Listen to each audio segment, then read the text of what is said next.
साथ संगत जी, हमें कैसे पता चलेगा कि यह हमारा अंतिम जन्म है। प्यारी साथ संगत जी, प्यार से कहना धन निरंकार जी। साथ संगत जी, आज हम सब इस परम सत्ता, इस निरंकार प्रभु की अपार कृपा और सतगुरु देव की रहमत से एकत्र हुए ताकि हम जीवन के सबसे बड़े लक्ष्य, उस अविनाशी परम पद की प्राप्ति के मार्ग को समझ सके। यह मानव जीवन बड़े ही सौभाग्य से मिला है संतों, और इसका एकमात्र उद्देश्य उस परम पिता परमात्मा का बोध और उसे एक रूपता। साथ संगत जी, अक्सर संगत में प्रश्न उठता है कि हमें कब पता चलेगा कि हमने अपने जीवन का काम पूरा कर लिया है, कि अब हमें बार बार 84 लाख योनियों में भटकना नहीं पड़ेगा और मोक्ष की प्राप्ति हो जाएगी। साथ संगत जी, जैसे बुखार उतर जाने पर थर्मामीटर बता देता है, वैसे ही शास्त्रों में मोक्ष प्राप्त महापुरुषों के कुछ थर्मामीटर जैसे लक्षण बताए गए हैं। जब किसी साधक का काम हो जाता है तो उसका हृदय स्वयं कह देता है कि काम हो गया, और जो महापुरुष जीवन मुक्त हो जाते हैं उनमें यह लक्षण स्पष्ट दिखाई देता है। साथ संगत, आइए उस लक्षण को सरल भाषा में समझते हैं जिन्हें शास्त्रों ने इस श्लोक में पिरोया है। निर्माण मोहित, संग दोष अध्यात्म नित्य, विनिवर्त काम द्वेत, विमुक्त सुख दुख संग गच्छति, मुडाहा पदम अव्याम। तत् पहला लक्षण है साथ संगत, मान सम्मान से मुक्ति। निर्माण सोच कर देखिए साथ संगत, हम इंसानों की आधी जिंदगी किस चीज में निकल जाती है? मान बढ़ाई, प्रशंसा और सम्मान पाने की चाहत में। हम चाहते हैं कि लोग हमें अच्छा कहे, हमारी तारीफ करे, हमें सम्मान दे। लेकिन जो महापुरुष आत्म साक्षात्कार के द्वार पर खड़ा होता है, उसके लिए सम्मान एक मीठे जहर जैसा होता है। कल्पना कीजिए संतों, आपके सामने सोने की कटोरी में स्वादिष्ट खीर रखी है, लेकिन साथ संगत, आपको पता है कि उसमें बाहर जहर की एक बूंद है, तो क्या आप उसे छुएंगे भी नहीं छुएंगे। साथ संगत, ठीक उसी तरह ज्ञानी पुरुष जानता है कि सम्मान की खीर में अभिमान का जहर मिला है। जैसे ही वह सम्मान को स्वीकार करता है, भक्ति और समर्पण से बड़ी मुश्किल से गलाया हुआ मैं का भाव यानी कि देह अभिमान फिर से मोटा होने लगता है। इसलिए वह मान बढ़ाई से ऐसे बचते हैं जैसे कि हम आग से बचते हैं। उनकी खुशी इस बात में नहीं है संतों की दुनिया उन्हें क्या मानती है, बल्कि इस बात में होती है कि वे स्वयं को क्या जानते हैं। संतो, दूसरा लक्षण है मोह के बंधनों का टूटना, निर्मोह अवस्था। मोह एक ऐसा धागा है संतो जो हमें दुनिया के रिश्तों, वस्तुओं और विचारों से कसकर बांध देता है। संत तुलसीदास जी कहते हैं कि मोह सकल व्याधिन कर मोला, यानी कि मोह की सभी दुखों और बीमारियों की जड़ है। जब तक मन में परिवार, धन्य या फिर देह का गहरा मोह बसा है संतों, तब तक परमात्मा से सच्चा और अटूट प्रेम हो ही नहीं सकता। एक म्यान में दो तलवारें नहीं रह सकती, या तो संसार का मोह रहेगा या फिर निरंकार का प्रेम। जैसे मुक्त पुरुष होता है, वह प्रेम सबसे करता है, सेवा सबकी करते हैं, लेकिन संतों आसक्त कहीं में नहीं होते। वह पानी में कमल के पत्तों की तरह रहते तो संसार में है, पर संसार उन पर अपना असर नहीं डाल पाता। तीसरा लक्षण है संतों, संगत दोष से परे। जित संग दोष। साथ संगत जी, हम जैसे लोगों पर साथ संगत का बड़ा असर पड़ता है। अच्छे लोगों के साथ रहते हैं तो बड़ा अच्छा विचार आता है, और बुरे के संगत में मन भटकता है। लेकिन जो अपने स्वरूप में स्थित है, वह जित संग दोष होता है, यानी उसे संग के दोष को जीत लिया है। आप उसे फूलों के बगीचे में बैठा दे या फिर कांटों के बीच, या उसे महल में रखे या फिर बाजार की भीड़ में, उसकी आंतरिक शक्ति और आंतरिक शांति और आनंद पर कोई फर्क भी नहीं पड़ता।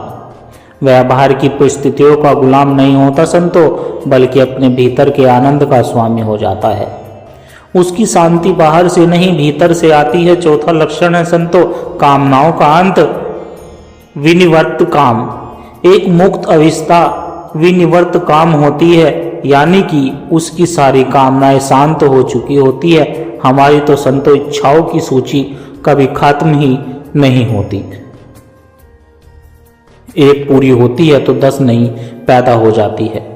हम हमेशा कुछ पाने, कुछ बनने की दौड़ में लगे रहते हैं, लेकिन जिस संत ने आत्मा के उस अनंत सागर को चख लिया, उसे अब दुनिया की छोटी छोटी नदियों की प्यास नहीं रहती। उसे समझ आ जाता है कि असली खुशी बाहर की चीजों में नहीं, बल्कि अपने भीतर है। उसकी एकमात्र कामना यही रह जाती है संतो, कि सब उस परमात्मा के प्रेम में रंग जाए। प्यारी साथ संगत जी, 5 और सबसे बड़ा लक्षण है हर हाल में एक समान द्वंद्व विमुक्ता। साथ संगत जी, अब आती है सबसे बड़ी और अंतिम कसौटी। हम सब सुख दुख, मान अपमान के, निंदा प्रशंसा के झूले में झूलते रहते हैं। कोई तारीफ कर दे तो फूल घर गुब्बा, कोई तारीफ कर दे तो फूल कर गुब्बारा हो जाता है। कोई 2 शब्द कड़वे बोल दे तो मुरझा जाते हैं, लेकिन जो जीवन मुक्त महापुरुष है वे इस द्वंद्वों से, इन जोड़ों से मुक्त हो जाते हैं। उनके लिए मान और अपमान एक समान है। कोई आकर उनके चरणों में फूल चढ़ाए या फिर कोई उन्हें गाली दे, उनके भीतर दोनों के लिए करुणा और समता का भाव रहता है। वे जानते हैं कि यह सब संसार का नाटक है और वे इस नाटक के दृष्टा है, पात्र नहीं। ऐसे महापुरुष से संतो उस अविनाशी परम पद को प्राप्त करता है कि उसका इस दुनिया में आना जाना, जन्मना मरना हमेशा के लिए समाप्त हो जाता है। साथ संगत जी, मोक्ष प्राप्ति का मार्ग, ज्ञान का मार्ग, जिसमें आत्मबोध होता है, ज्ञान मार्ग कहलाता है कि आत्मबोध से ही मोक्ष संभव है। जैसा कि कहा भी गया है कि आत्मबोध जिसे हो गया वही मोक्ष को प्राप्त हो जाता है। जिसे अपनी इस आत्मा की पहचान हो गई, उसे ही परमात्मा की पहचान हो सकती है। इस मार्ग पर संतो चलकर ब्रह्मकार वृत्ति को पाना होता है, यानी स्थूल, सूक्ष्म और कारण, इन तीनों शरीरों से मोह को त्याग कर अपने असल स्वरूप, इस आत्म स्वरूप में अतीत हो जाना। तभी तो संत कहते हैं, संतो ब्रह्मविद ब्रह्म भवति। जो ब्रह्म को, इस निरंकार को जान लेता है, वह ब्रह्म का ही रूप हो जाता है। लेकिन साथ संगत जी, हम जिस मार्ग पर चल रहे हैं वह भक्ति का मार्ग है, शरणागति का मार्ग है। यह मार्ग ज्ञान से भी सरल और सहज है।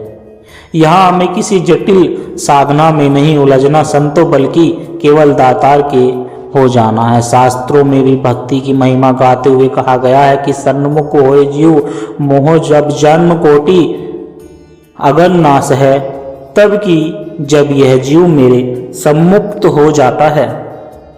समस्त ममता का समर्पण ध्यान से सुनना संतो। महापुरुष समझाते हैं कि जननी जटक बंधु, सुखधारा तनु धन दाम, सुहद परिवारा, सबकी ममता टाक बटोरी, मम पद मन ही बांध पर डोरिया। अर्थात संतो माता पिता भाई बंधु पुत्र पत्नी, यह अपना यह शरीर, धन दौलत, घर परिवार, जहाँ जहाँ हमारी ममता, हमारा प्रेम बटा हुआ है, उन सभी धागों को समेटकर एक मजबूत डोरी बनानी है और उसे एक सतगुरु और इस निरंकार प्रभु के चरणों में बांध देना है संतो। यही सच्ची भागवत सम्मुखता है।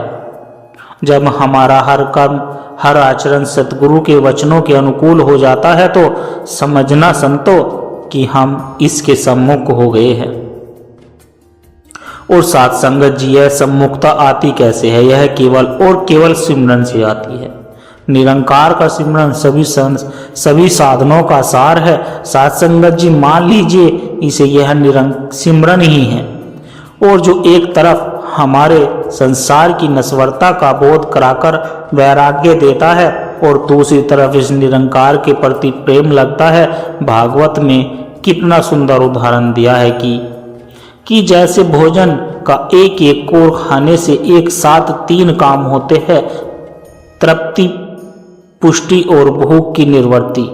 ठीक वैसे ही संतो, जब हम इस निरंकार का सिमरन करते हैं तो हमारे जीवन में भी एक साथ 3 बातें घटित होती है: संसार से वैराग्य, परमात्मा से प्रेम और अपने स्वरूप का ज्ञान। इसलिए तो संत महापुरुष जोर देकर कहते हैं कि सत्संग, सेवा और सिमरन डटकर होना चाहिए। सत्संग जी सिमरन की इस यात्रा को और गहरा बनाने के लिए, इस निरंकार के एहसास में निरंतर बने रहने के लिए एक और साधन बहुत सहायक है और वह है मौन। मौन यानी शांति चित्त। मौन वाणी का एक बहुत तप है संतो। जब हम मौन में होते हैं तो हम कटु वचन बोलने से बच जाते हैं, किसी की निंदा चुगली से बच जाते हैं और हमारी सारी ऊर्जा निरंकार के सिमरन में लगने लगती है।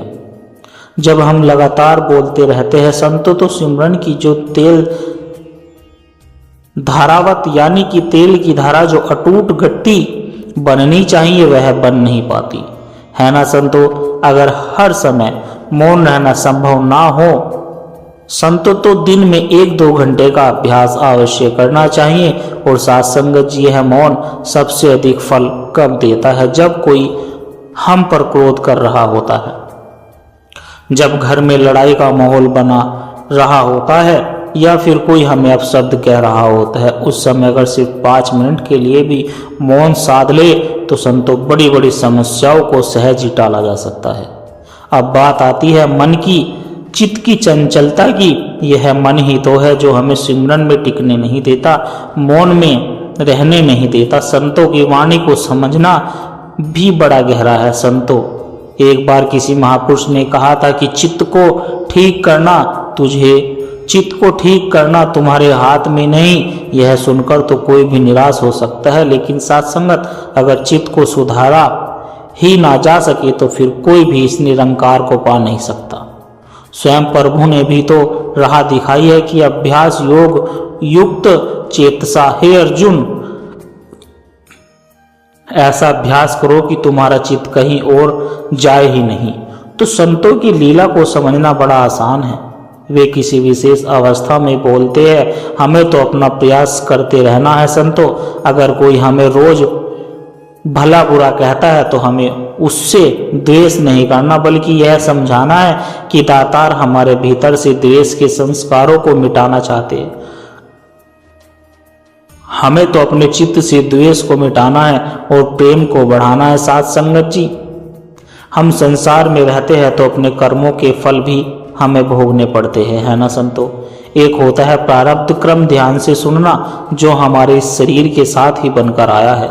यह अच्छा भी होता है और बुरा भी होता है। और दूसरा होता है क्रियामान कर्म, जो हम वर्तमान में प्रयास कर रहे हैं।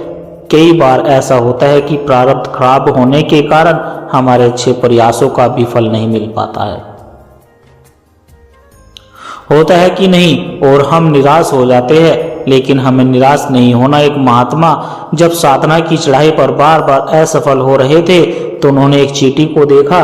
वह चींटी एक पेड़ पर चढ़ने की कोशिश कर रही थी, बार बार गिरती पर फिर उठकर चढ़ने लगती और अंत में वह धीरे धीरे चढ़ ही गई। महात्मा को अपनी भूल समझ में आई संतो, और फिर से प्रयास में जुट गए। साथ संगत जी, हमें भी अपना क्रियामान और तीव्र करना है। हम उस अविनाशी निरंकार प्रभु के अंश है। आज नहीं तो कल हमें भी सफलता अवश्य मिलेगी। और साथ संगत जी, इस सारी साधना में, इस सारे प्रयास में जो हमारा सबसे बड़ा सल है वह है सतगुरु की कृपा। हम अपनी शरणागति पर शायद संदेह कर ले, लेकिन हमारी भक्ति भी कच्ची है। लेकिन सतगुरु द्वारा दिलाई गई शरणागति पर कभी संदेह मत करना संतो। सतगुरु ने जो यह ब्रह्म ज्ञान दिया है, जो निरंकार से जोड़ा है, वह परिपक्व है, वह पूरा है। अब सवाल उठता है संतो कि हम कैसे जाने कि सतगुरु हम पर प्रसन्न है। इसका सीधा सा पैमाना है संतों की, यदि हमारे हृदय में सिमरन चल रहा है, हम महापुरुषों की वाणी का गायन कर रहे हैं और सतगुरु की आज्ञा का पालन कर रहे हैं, तो समझ लेना कि सतगुरु हम पर पूरी तरह प्रसन्न है। गुरु प्रसन्न साहिब अनुकूला मिटी सकल कलापित भवसूला। प्रभु ने स्वयं भी कहा है कि मुझसे भी बढ़कर गुरु को मानना है, मोते अधिकार गुरु ही दिए जानी। साथ संगत जी, गुरु किसी व्यक्ति का नाम नहीं है, गुरु एक तत्व है, एक ज्योति है। जब हम मन वचन और कर्म से गुरु और इस निरंकार को समर्पित हो जाते हैं तो हमारा हर भाव इस निरंकार और सतगुरु तक पहुंच जाता है। चाहे हमें उसका भौतिक सानिध्य मिले या फिर ना मिले, यह सुमरन रूपी कनेक्शन संतों, यह एहसास रूपी कनेक्शन हमेशा काम करता है और सतगुरु की कृपा करोड़ों मील दूर से भी हमारा कल्याण कर देती है। साथ संगत जी, इस संसार में रहते हुए हमें अपने हर कर्तव्य को भी निभाना है, चाहे हम गृहस्थ हो या फिर किसी भी पेशे में हो। साथ संगत जी, हम चाहे गृहस्थ जीवन में हो या फिर संसार में हम साधना कर रहे हो, बस हमें अपना आश्रय यही रखना है संतों। हमारा मन यदि निरंकार और सतगुरु का आश्रय ले ले तो फिर यह शरीर कहीं भी हो हमारा काम बनता रहेगा। हमें बस इस निरंकार की रजा में रहना है। सतगुरु की वचन संतों, गुरु की वाणी में इतनी अमोघ सामर्थ्य है संतों की, वह हर असंभव को भी संभव कर सकती है। हमें बस पूरी श्रद्धा और विश्वास के साथ सतगुरु की आज्ञा में और निरंकार प्रभु के सिमरन में लगे रहना है। तातार कृपा करे संतों के अंतिम श्वास तक हम सेवा सत्संग सिमरन से जुड़े रहे। साथ संगत जी, बड़े प्यार से कहना धन निरंकार जी, और कहने और समझाने में दास से कोई त्रुटि हुई हो तो दास को आप भी क्षमा करें और आप साथ संगत की और आप सभी साथ संगत भी क्षमा करना। बड़े प्यार से कहना धन निरंकार जी। और दास आशा करता है कि दास के द्वारा कहे विचार आप सभी संतों को अच्छे जरूर लगे होंगे। अगर अच्छे लगे हो तो वीडियो को लाइक करें, शेयर करें, कमेंट बॉक्स में धन निरंकार जी लिखकर दास के चैनल को सब्सक्राइब जरूर करें। और प्यारे संतों, दास की एक छोटी सी अरदास और है।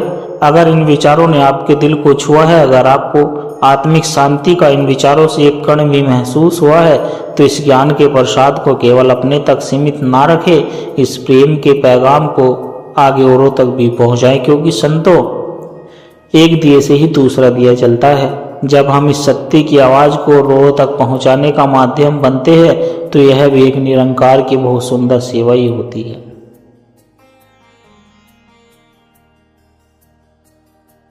और इस ज्ञान की धारा से सतगुरु के इन विचारों से निरंतर जुड़े रहने के लिए आप हमारे सत्संग के डिजिटल परिवार का हिस्सा बन सकते हैं, ताकि जब भी कोई नया विचार साझा हो वह आप तक पहुंच जाए। और सतगुरु माता हम सबकी छोटी छोटी सेवाएं स्वीकार करे और दास को भी आशीर्वाद दे कि दास हर रोज आप जी के चरणों में ऐसे ही सुंदर सुंदर प्रेरणादायक कहानी विचार लेकर आता रहे। साथ संगत जी, प्यार से कहना धन निरंकार जी।